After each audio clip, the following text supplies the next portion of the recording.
Hey, my name's Noah. I live in Australia, Melbourne. Now, a lot of you may have seen or come across me via TikTok or even just through the events or festival scenes. Wanted to encourage an insecurity of mine that I've been trying to work on and deal with myself. And yeah, it's been a slow and rocky one, but at least I'm seeing growth within it. Now, in saying that, there have been a lot of you that have noticed me at events and I guess questioned this part of me. And I've kind of just held back and said, oh look, let's talk about this in another time, when it's not in an event scene or a festival scene. But I'm here to be transparent with you with what's kind of happened to my life that I didn't expect. But also to overcome something that I've kind of been very insecure about. Now, I'm not too sure if you've ever heard of this sickness, but it's called Crohn's. Back in high school, under work experience of my last year of year 12, I ended up doing a work experience with my mum where I started to feel a lot of symptoms. And these symptoms were caused due to high amounts of stress. Where it may be stomach cramps or having pain in my stomachs. And it was something that I never really worried about because, I feel like everyone will go through some sort of sickness and, just kind of be like, oh, I'll get better. But over time and over the course of year 12, life didn't get better.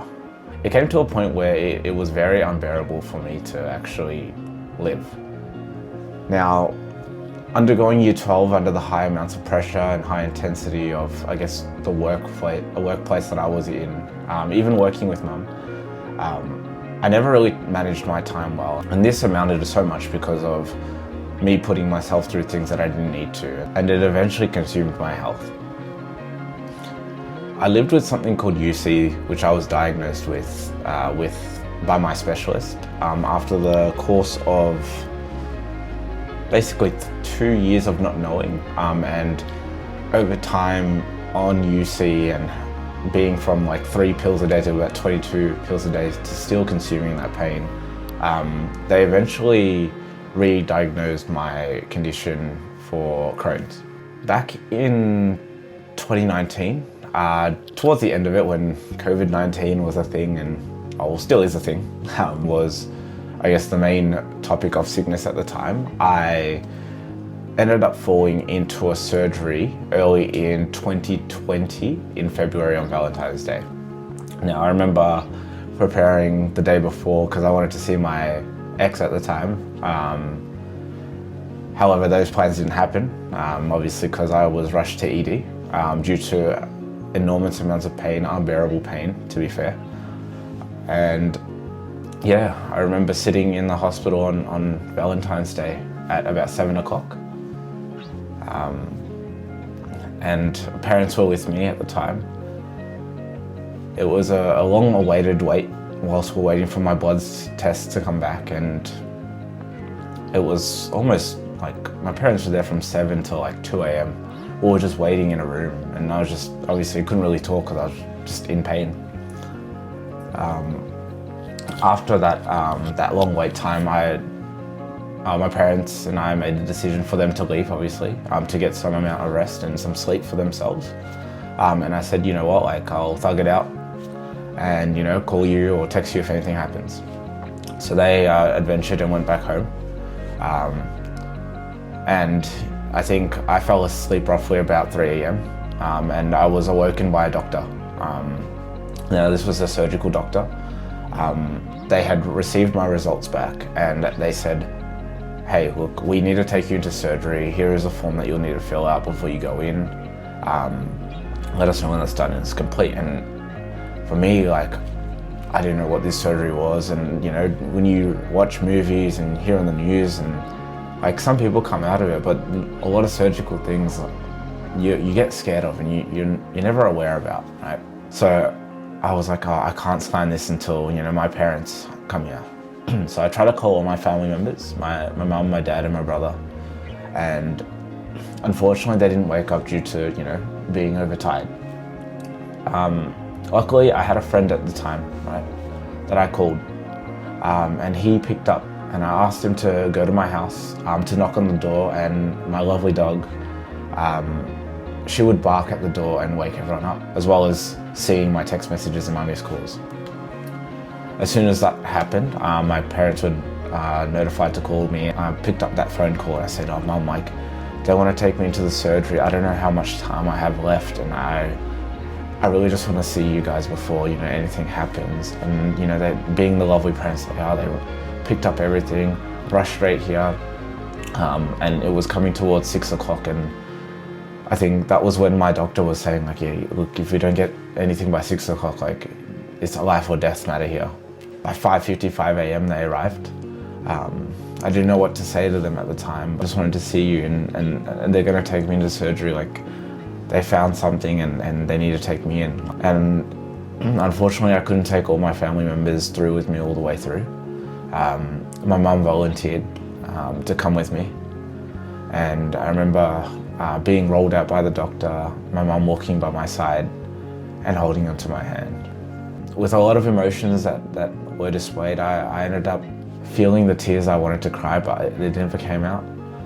My mum was on the floor, like crying her eyes out, bawling, praying, asking for some sort of help, and it just didn't like alarm to me. Like I didn't feel the need to cry.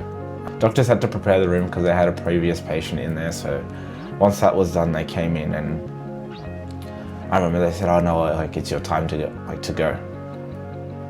And, you know, as they rolled me in, my mum was still holding my hand. And it only clicked to me that when that door opened and my mother's grip left my hand and slipped away, that's when fear struck me, and I didn't know what to do except for cry. I remember laying in that room, the anaesthetist had to put the drug in me to put me asleep. And I remember they asked me to count to 10. And within that 10, I just had to fear what would happen. Was that the last time I saw my parents? Or will I make out of it? Anyway, the surgery went ahead. It was a 6-hour surgery until I woke up 2 days basically after, with full consciousness. I saw my parents there, and I had to understand what had happened because I was still alive, and I was shocked with what I was seeing, because all I looked was across my arms were just cannulas all across my arms, and they had the machine that detects your heartbeat. I had a tube up my nose to help me breathing, and a couple tubes in my stomach. Me trying to process everything, I couldn't. I just didn't have any tears. I don't know, I just went into silence. Over the course of the time, my doctor had come in. They said, "Noah, like, that day you were so lucky to come in. When we opened your stomach up and we looked inside, we didn't understand what to do. Your stomach was like collapsing. Like, it was literally like the end of what we could describe it. We had to drain out all the toxic liquid that was in there. We had to make sure that like all your organs were functioning correctly, because, you know, your intestine had perforated, and perforation is what you call an explosion in some sort in a surgical matter.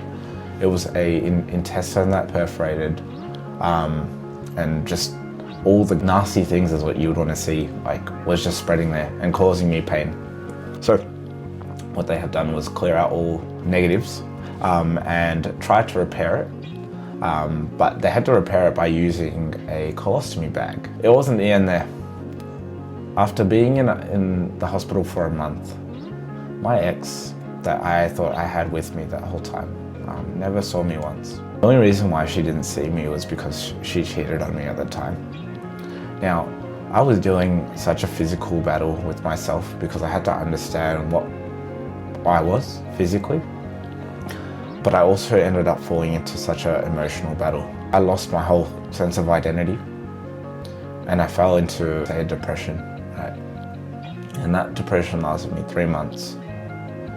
Now, it was so hard to figure out what I wanted to do, because all I could do was go into the mirror every morning, cry by just looking at myself, wanting to go back into bed and just cry more and hate the life I lived. But I remember that I needed to make a change. And I remember watching there was someone that said, what you can't change, you choose, right? And obviously, I didn't want to choose this sickness to consume my life. I wanted to consume it and inspire, right? And make that a part of my identity, right? Make me unique out there.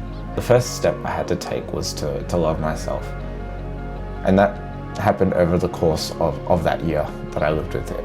That lived with me over the course of my whole sickness, that I'm still going through and is ongoing. I started off by making small steps. Small steps were just going into the bathroom, saying to myself that I loved myself, and moving from there. Every day wasn't a battle of comparison to someone else. Every day was a battle of a comparison to myself and what I was yesterday. And take one step further each as I go. Even to this day now.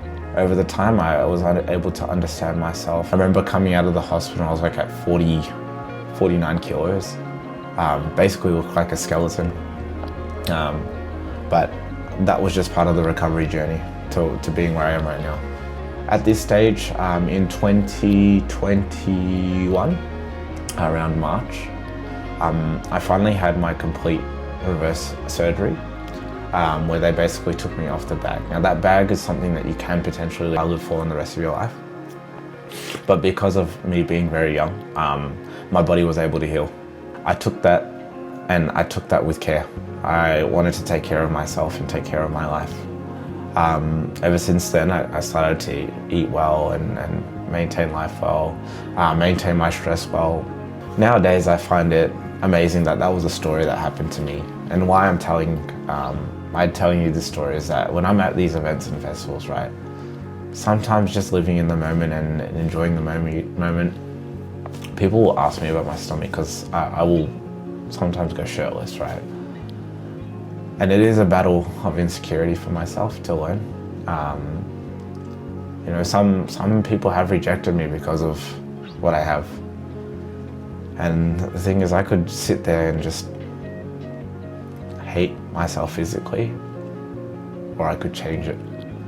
Now I'm still on that progress to change it.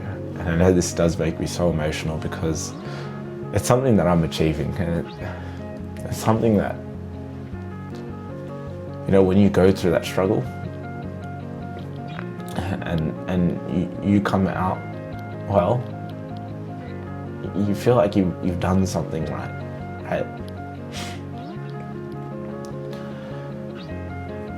Crohn's is a killer, and this is something that I never expected to me. But as much as I go through stuff as well, you do too, right? And other people do, and that's how we connect as humans. I'm out here just to tell you this part of my story, and show you that I'm also human. But I have such a loving family. I have such a loving friend group. And it's so hard, because I can finally say that I love myself. But it wasn't easy. It took courage, and it took me to just understand what change meant. So, going forward, that is me being transparent to you. I thank you if you have come here to listen to my video. I appreciate it heaps. And yeah, I love you all so much. Bye.